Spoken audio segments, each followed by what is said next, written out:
Hi everyone, John Phillips here for JPTV with the midweek roundup for week number 45. I'm really sorry that I've not been able to do more videos for yourselves, but as you all know from those who subscribe to my main channel JPWHUTV and have been keeping an eye on the news the last few weeks, England got a lot further than we all thought that we were going to go, and also on Sunday was the Wimbledon final and the World Cup final as well. So apologies for not doing all the videos that I said I would do twice a week. I'm trying to get back into it, but to be honest with you people, it's really difficult at the moment because everything in the news is Brexit, Brexit, Brexit, and you know how bored I am of it. I'm trying to find better things to talk about, but to start off with, obviously if you're new around here and you like the channel, please click the subscribe button. I've lost a couple of subscribers recently, probably because my videos aren't going up often enough, so apologies to those who have left in the last couple of weeks.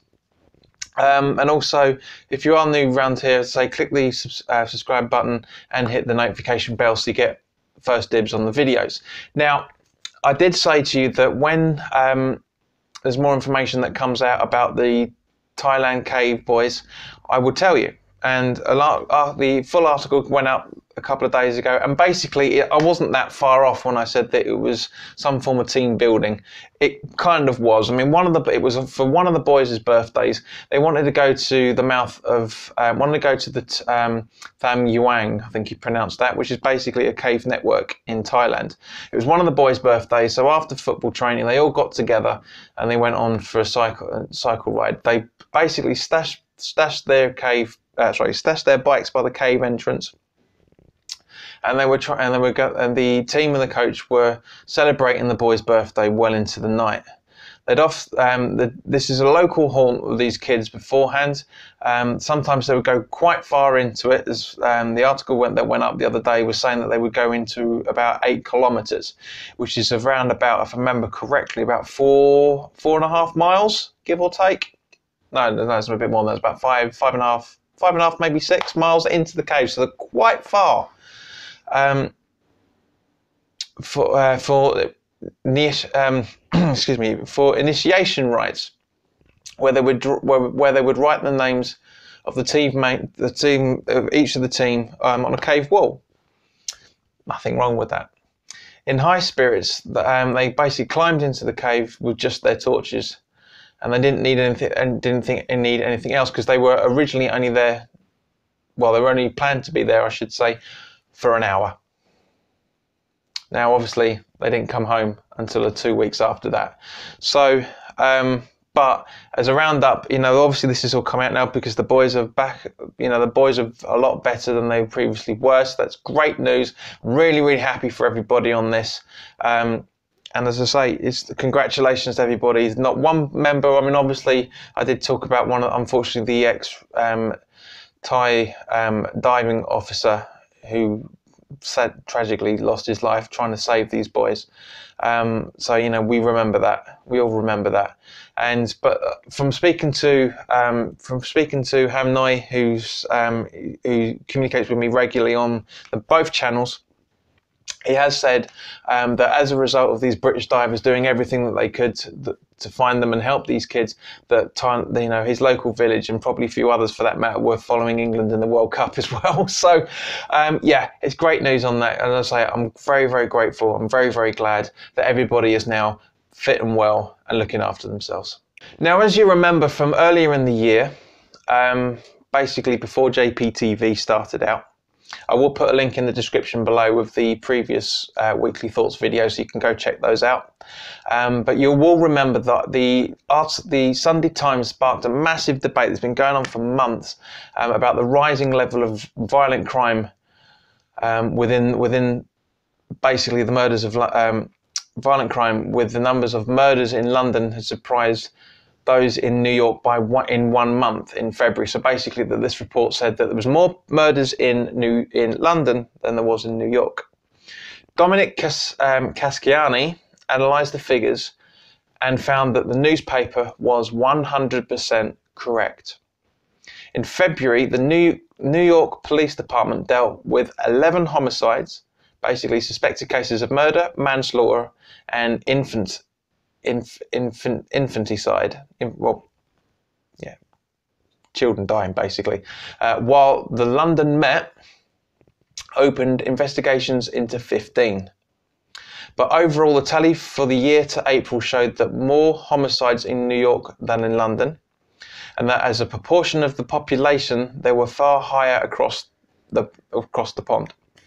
The apparent blip in the homicide rate and the surge in stabbings, knife crimes reported by police forces in England and Wales in 2017 went up by 22%. Not just in London, but in basically England and Wales, so basically half of Britain. Which prompted an intervention by Donald Trump, as we'll all remember from that. As I say, I'm glad that this report was proven to be genuine, because it just shows how bad things are getting in England nowadays. It worries the hell out of me, and I mean seriously worries me. You know, that things are going on to this degree. Okay, granted, March, April, May, June, and almost 2/3 of the way through July now, that things aren't as bad as they were in February. But seriously, as I say, over the last 5 months, you know, things across the board in England are just getting worse, absolutely worse. And I pledge my heart to, because I don't want to make sure they hit the microphone. I pledge my heart to the brave boys and girls, men and women in the navy blue that are fighting to save us on a regular basis. More than 30 Ryanair passengers, with some bleeding from their ears, have received hospital treatment in Germany after their plane to Croatia lost cabin pressure, according to German police. Flight FR7312 from Dublin to Zadar made an emergency landing in Frankfurt. Now, this was the middle of last week, just to give you guys some context. The airline said oxygen masks were deployed and the crew carried out a controlled descent. The plane descended from 8,000 meters or 8 kilometers or 26,000 feet, from 11,300 meters to 3,000 meters in 7 minutes, according to the flight radar. Passenger Miomir Todorovic, I think you pronounced that, tweeted a photo of the interior of the cabin as the plane lost altitude. Ryanair said the plane landed normally and customers disembarked, where a small number received medical attention as a precaution. The plane was carrying 189 passengers, 33 of which were hospitalized, and some decided not to continue their journey, according to police reports. Now, I'm going to talk about passengers on Holidaymakers in a little while on this video as well, but this doesn't surprise me. Ryanair, as great as their service has been, and has been and will be, and currently is, they do use old, not decommissioned planes, but very close to being decommissioned planes. Now, it's not surprising that something was going to happen at some point because of this. It'd be interesting to see. I haven't seen anything recently as to find out why the cabin lost its pressure, but it'll be interesting to see when this comes out nonetheless. But as I say, I'm very, very glad that it was just a small proportion. I mean, 133 out of 139, 33 out of 189 people is quite a lot still. Granted, it's 33 more than it should be. But I'm glad that, you know, the majority of the people are fine, and some people didn't want to go on to Croatia. They just stayed in Germany to recuperate and probably just went home or took alternative means to get there. But as I say, I'm very, very happy that everybody again is okay. As you'll previously remember from my older videos, I have mentioned about how the school system is failing certain students, more specifically in terms of their diet. But this article that I read the other day shocked the hell out of me. School staff unwittingly left an expletive-laden voicemail about an autistic pupil on his gobsmacked mum's phone. Leanne Bromley, 29, said 3 Spires Academy in Coventry called after Harley, 10 years old, when he was off sick. But the member of staff that made the call failed to disconnect the call, and went on to make abusive comments about the schoolboy, which all were recorded. The school has since apologised and launched an investigation into this. At the start of the 36-second audio clip, a female staff member can be heard asking how Harley is after his absence. A click is heard when she finishes speaking, but the call remains connected. The woman then strikes up a conversation with a male staff member saying, "Make sure he's off all week." She can also be heard to say that she doesn't want to see Harley back until the end of the year.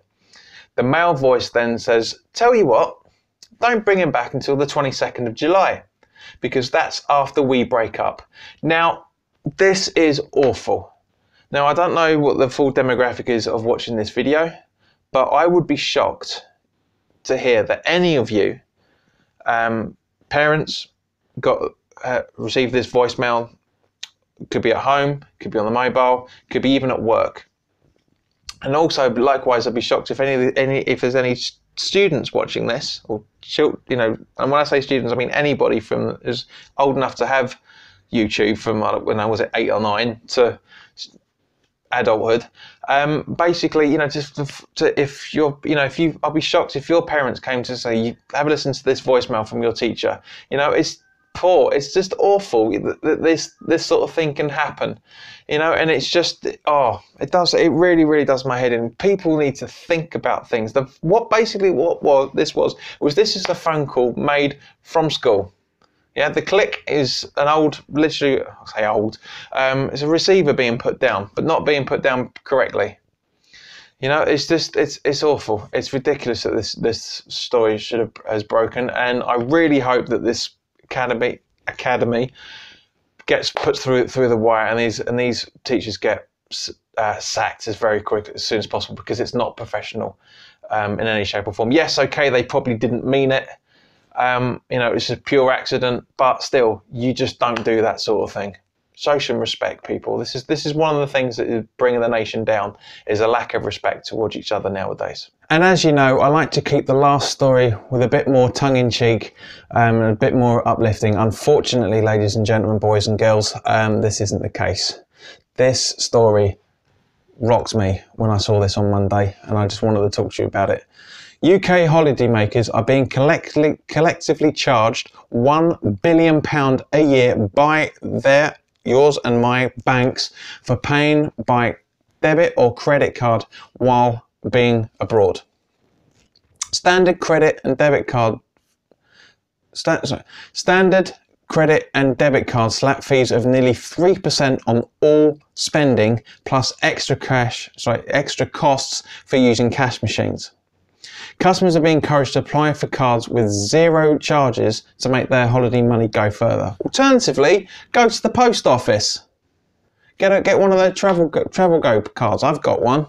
When me and my ex went away, we used it. Use your brains. Think about things. But banks saying using cards overseas is a safe, flexible and cost-effective way of paying. Yeah, cost-effective for you, you little bastards. Apologies. Holidaymakers we spoke to in Malaga, i.e. the BBC. This is the BBC article, not me personally. Holidaymakers spoken to in Malaga by the BBC were shocked to be told about the £1 billion figure, which was calculated exclusively for the BBC. You are likely to be spending €500 to €800 a week. 3% of that is a lot of money. No sugar, Sherlock. Honestly, this was crazy. This story is just absolutely bonkers. And when I say bonkers, I mean bonkers. That things have got this bad. We all know that how expensive it is for using cards abroad. We all know that. Everybody knows that. You know, you get charged commission for the transaction plus the abroad fee on top of that. You know, it's just, as I said earlier in the video, just the best thing to do is, because obviously nobody does traveller's checks anymore. I think the post office still do, but the best thing to do is get the post office travel credit card. It's not a credit card in the literal sense. What you do is I've got one somewhere. You literally top it up. You using your Oyster, for example.